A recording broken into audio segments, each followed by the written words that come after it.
Now the Ringke rugged case has lots of little doohickeys that make it look rugged, so it has to be tough. Right? I'm testing 50 iPhone cases to figure out the best 5. This is review 22 out of 50. Because I'm a reviewer, not an influencer, for the iPhone 17s, my scoring system is based on what the iPhone actually feels when it hits the ground on its corner, on its face, as well as on its camera lump. Each case gets dropped at least 30 times, so when I say it's terrible, it's because I've got the data to back it up.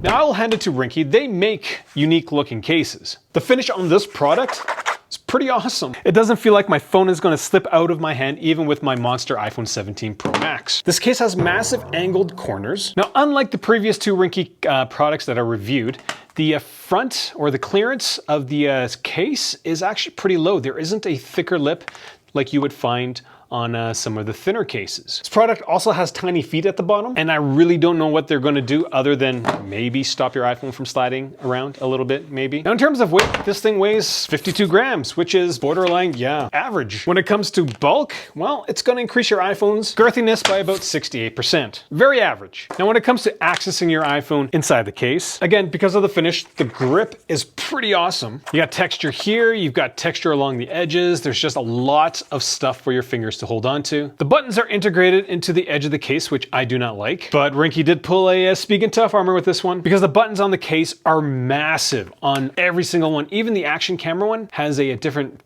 texture to it. So it's really easy to find the buttons on your iPhone, and this is one of the best features about this product. There's no button for the camera control, which is too bad, and the port cutout is massive, and it's chamfered enough that if you are a pinky proper upper, your pinky's not gonna get annoyed. When it comes to MagSafe accessories, to pull things off takes a paltry 9.9 newtons, and to push things off takes a paltry 9.4 newtons. Paltry is the wrong word. These are both very average values. I would use this case with a car mount if I was driving in the city. No issues. Now when it comes to protecting your iPhone from drops, this case has corners that are 2.4 millimeters thick, so decent, and the back is only 2.1 millimeters thick. But this is when things get weird. There are air pockets in the corners of this case, but the air pockets are basically the size of the giant corner. There isn't an air pocket right here. It's the whole thing. That's gonna be an issue. Now, what do you think the rigidity is for this product? If you guess not great, you'd be right, because to bend this case 8 millimeters only took 8.6 newtons. That is 70% below average. I mentioned in previous videos, but the problem is that Ringke tapes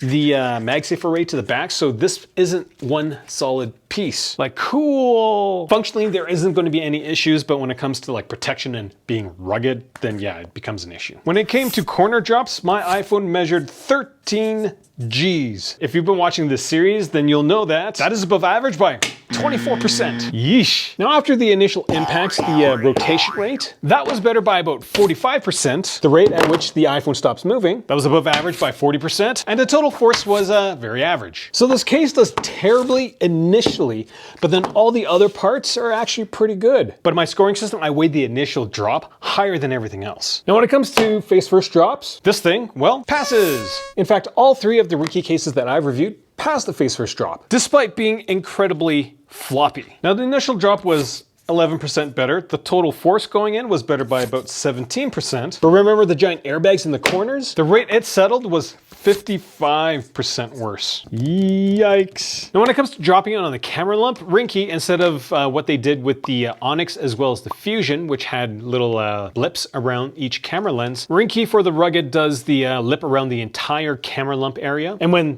this happens, initial impact is 23% better. Then the settling rate is actually 38% better, and the total force going at the iPhone is 11% better. That was really surprising to see. And my guess is because this part of the case is covered, but it's not a wishy-washy piece of TPU, but it's not a hard piece of polycarbonate. It's TPU with a bit of flex to it. It's pretty thick. So based on all the drop data I've collected, this is probably the best implementation of a protective lump for the camera lump. So would I get this product if I wasn't a reviewer? I'm really on the fence about it. I still don't like the integrated buttons, but because they are bigger and easy to find, I do like them. I like the overall design. The drop protection, initial drop corner impact is worrisome to me. But overall, like, you know, I'll use it just to have something different. But wait, should you get it? It's a budget product. It generally does the job. So if you're not looking to spend a lot of money, then Yeah, maybe. I'm on a mission to figure out what the best iPhone 17 cases are. I'm gonna test 50 of them and then give you my top 5. If this is the first time you're watching one of my videos, make sure you hit the subscribe button. I'm gonna post these reviews as soon as I'm done them. So check back regularly to see all the cases that I reviewed. Only 28 more.